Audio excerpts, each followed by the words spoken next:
আসসালামু আলাইকুম। আমার শখের পোষা পাখি চ্যানেলে সবাইকে স্বাগতম। আজকে আমি যে বিষয়টা নিয়ে আসছি সেটা হচ্ছে যে আমার অস্ট্রেলিয়ান ঘুঘু।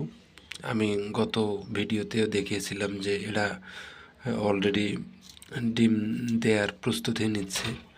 তো এরা এখন আপাতত সবসময় সে ডিম দেওয়ার বাটিটাতে বসে থাকতেছে এবং উম, মানে পর্যাপ্ত পরিমাণ ডাকাডাকি করতেছে, এরা মিটিং করতেছে।